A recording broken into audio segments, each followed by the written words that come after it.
you, welcome back. Ready to really boost your English for that postgraduate entrance exam? We're here to help you do just that. Yeah, and hey, if you're finding these sessions useful, a quick like and follow it genuinely helps us keep creating this for you. It really does.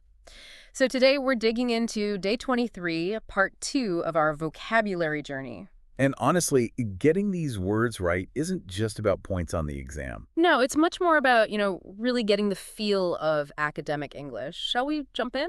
Let's do it. We've got, I think, 26 key words lined up from day 23, part 2. Okay. And the aim, as always, is to go, well, beyond just memorizing definitions. Right. We want you to see how they work in different situations, especially those examples and actual exam questions. Exactly. It's about developing that natural, intuitive grasp, not just a list. Okay, first up, bound and abound. Now, bound, this one feels like it pulls in a few directions, doesn't it? It certainly does. You've Yeah. got different shades of meaning. Like you can picture a dog bounding across the park, jumping, leaping. That's one meaning. The physical movement. But then you might say, if you don't study, you're bound to struggle.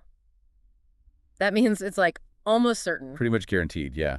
A strong likelihood. And there's also the sense of being obligated. Like you are bound by the contract. You have to follow it. That's a key one. Obligated, required.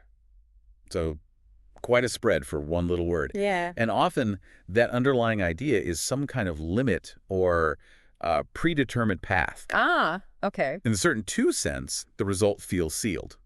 With obligation, rules direct you. Now, abound is related but slightly different. How so? When things abound, they exist in large numbers. They're plentiful. Okay. Like opportunities abound for skilled workers, lots of opportunities. Precisely. Or myths abound about the castle's history. Loads of myths floating around. Got it. And seeing it in an exam context really helps. This example. As the economy picks up, opportunities will abound for aspiring leaders. See, that paints a really vivid picture. Yeah, it's not just some opportunities. It's emphasizing that they'll be numerous, plentiful, because of the economic shift. It adds real weight, I think. It absolutely does. In academic writing, especially about trends like economics, abound highlights scale and prevalence effectively. Okay, that makes sense. What's next? Let's move to the trio: bid, auction, and sanction. Okay, bid. My first thought goes straight to auctions offering money. That's a very common use, definitely. Like, he made the highest bid. But it's broader too, right? Like Yeah. this example, they have invited bids for the property. That's a formal offer in a business context. Exactly, an offer to buy or provide something at a certain price. But then look at this exam question context. Parents would be looking at their emails while the children would be making excited bids for their attention. That's a great contrast. Yeah. Here, it's not about money. It's about an attempt to get something attention, in this case. Much more informal. But notice the core idea is still there. An attempt to obtain something. True. Whether it's a contract or just getting someone to look up from their phone. Precisely. The underlying concept holds. And that leads us naturally to auction. Which is specifically that process of selling to the highest bidder. Right. Like, he auctioned all his collection of stamps. Simple enough. And you often hear about auction houses, the places that run these events. Makes sense. Now, sanction is the interesting one in this group for me. Yes, because it can mean approval or the complete opposite. Exactly. It can mean permission, like official sanction, but it can also mean a penalty, a restriction. The context is absolutely crucial here. Yeah, look at the example. Trade sanctions were imposed against any country that refused to sign the agreement. Okay, clearly negative there. Totally. It means penalties, restrictions used as pressure. You really have to read the sentence carefully to know which meaning applies. You absolutely do. The surrounding words will tell you if it's a green light or a red one. Okay, next up, a word that sometimes trips people up because of how it sounds. Fasten. Oh, I can see that. Fasten sounds like fast, meaning quick. But it's got nothing to do with speed. Right. Fasten just means to secure something, to close it. Simple as that. Like the classic airline announcement, please fasten your seatbelts. Exactly. Or the garment is fastened with a sash. It's about closing or securing. Just holding things together. A good reminder not to just rely on sound-alikes. Definitely. Okay, our next little group shares some sound similarities too. Squeeze, breeze, and freeze. Ah, okay. Squeeze, breeze, freeze. Let's start with squeeze. That makes me think of applying pressure. That's the core idea. Like cut the lemon in half and squeeze the juice. You're physically pressing it. Yep. but it can also be much gentler, can't it? Oh, yeah, like he gave my hand a little squeeze. That's more about connection or reassurance. Still pressure, but different intent and force. Good distinction. It covers a range of applied force. Now contrast that with breeze. What does that bring to mind? A light wind. Gentle. The flowers were gently swaying in the breeze. Feels nice and easy. Exactly. Light, gentle movement of air. And we use it idiomatically, too, Oh, right, like that test was a breeze. meaning it was super easy, no effort required, like being carried along by a gentle wind. I like that image. Okay, so squeeze is pressure, breeze is easy wind. What about freeze? Well, the most obvious meaning is water turning to ice, right? It's so cold that even the river has frozen. Literally frozen solid, or just becoming very, very cold. The cold weather had frozen the ground. Yep, and it can also mean being suddenly unable to move, usually because of fear. Ah, like I froze when I saw the spider, paralyzed for a moment. Exactly that. Yeah. And from freeze, we get related words like freezing, the adjective for extreme cold, or the noun for the process. And the freezer in the kitchen, of course. Of course, a very practical derivative. So a clear set of meanings there, despite the sound similarities. Indeed. Okay, let's shift to words about duration, about things lasting.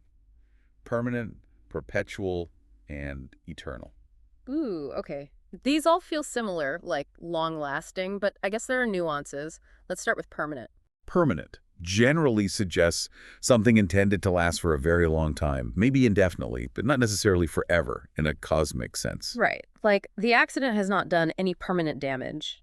Hopefully the damage isn't lasting forever, but it implies long-term or maybe irreversible in that context. Or consider the museum example. A permanent collection. It's meant to stay there, unlike a temporary exhibit. And the academic example. But the professional companies prospered in their permanent theaters. That suggests stable, established venues, contrasting with, say, touring troops. Exactly. It implies stability and long-term establishment. Now, perpetual. Perpetual feels more nonstop, never-ending. That's a great way to put it. It emphasizes continuity, something ongoing without interruption. Like she's a perpetual student, always studying, never seems to finish. Or government and parliament are in a state of perpetual conflict. It suggests the conflict just goes on and on. It's a sense of endlessness. Okay, Yeah. so how is eternal different? Eternal often carries a deeper sense, maybe timelessness, or something lasting truly forever, often in a philosophical or spiritual way. Ah, like a wedding ring is a symbol of eternal love. Love that transcends time itself. Precisely. Or the two heroes swore eternal friendship. It implies a bond that death itself cannot break. It often has that grander, more profound feel than permanent or perpetual. Okay, that distinction is helpful. Permanent is long-term stable, perpetual is nonstop continuous, eternal is timeless, forever. You've got it. Excellent summary. Next cluster. Words about spreading through something: permeate, penetrate, and sweat. All right, permeate.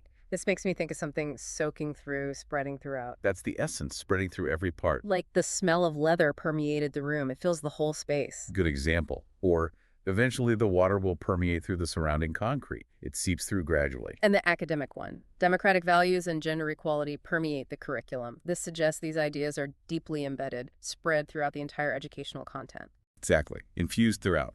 We also have the noun permeation. Right. So how does penetrate differ? Penetrate usually implies a more direct act of passing into or through something, maybe even forcefully breaking a barrier. Okay, more like piercing. Like the sun's radiation penetrates the skin, it goes into it. Yes, and look at this more complex example.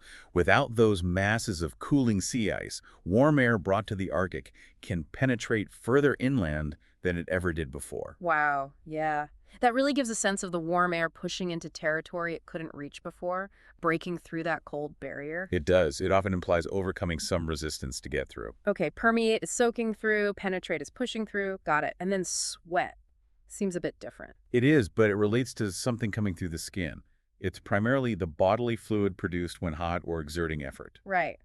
Their bodies were soaked in sweat. The noun. Or the verb. The palms of his hands began to sweat, producing the liquid. And metaphorically, it means hard work, right? Blood, sweat, and tears. That's a very common idiom, yes, signifying great effort. Okay. Moving on. Let's look at words for sharp inclines. Steep, cliff, and vertical. Steep. That's pretty straightforward for hills or paths, isn't it? The path grew steeper as we climbed higher, a sharp angle upward. Exactly. A significant incline or decline. But it has another common meaning. Ah, related to cost or increases. Like, that's a steep price, meaning very high, maybe excessively so. Precisely. Or a steep increase in demand. A rapid, sharp rise. And the exam question uses it that way. Part of the issue is that the government did not anticipate the steep increase in airline travel. Yes, describing the rate of change in an economic or statistical context. Rapid and significant. Okay, so cliff is more specific. Much more specific. It's a geological feature, that steep rock face, usually by the sea or mountains. Like the cliff is gradually crumbling away, or we set off along the cliff path. You picture the edge. Exactly, a sheer drop. Which brings us to vertical. Vertical means straight up and down, right? Perpendicular to the ground. Correct. Like the cliff was almost vertical, emphasizing how sheer it was. Or there was a vertical drop to the ocean, straight down. It describes the orientation. Perfectly put. Okay, deep breath. Our final group is a big one, centered around economy. Ah, yes, the economy family. Lots of related words here. Let's start with economy itself. Okay, the core meaning is often the system of making, trading, and using goods and services. Like, tourism clearly dominates the local economy. Right, the system of a place. But it can also mean saving money, right?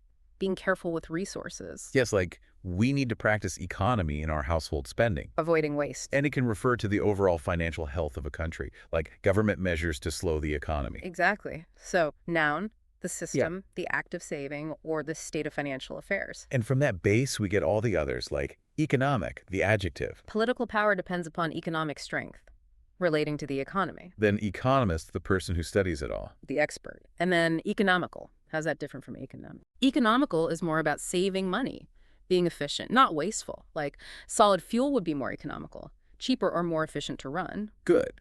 Or fans of electric cars say they are clean, quiet, and economical. They don't cost much to operate. Then the adverb, economically. Services could be operated more efficiently and economically, in a way that saves money. And the field of study itself, economics. He studied politics and economics at Yale, the academic subject. And we saw it in that example, too. International projects related to science, economics, and industry, showing its connection to other fields. It really highlights how crucial it is to know which form of the word fits where. The meaning shifts subtly. Definitely. Okay, still in this group. Thrift. Thrift is closely related to that saving meaning of economy.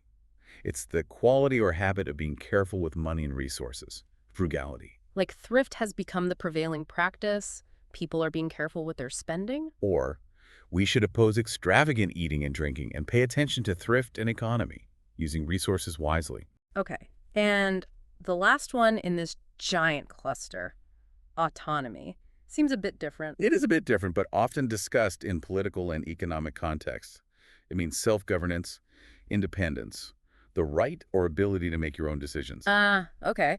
Like, the act granted limited autonomy to the republics. They got some self-rule. Exactly. Or, schools have gained greater autonomy from government control, more independence in how they operate. And the adjective is autonomous. Yes, meaning self-governing or independent. An autonomous region, for example. Wow, okay. That was a seriously packed session from bound, meaning different things, all the way to the huge economy family. It was a lot.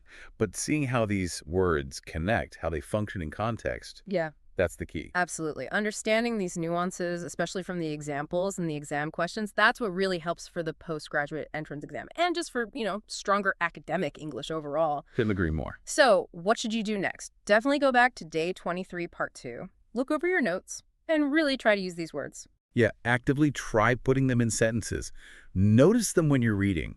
Make them your own. And tell us in the comments which words stood out, any surprises, any that clicked in a new way.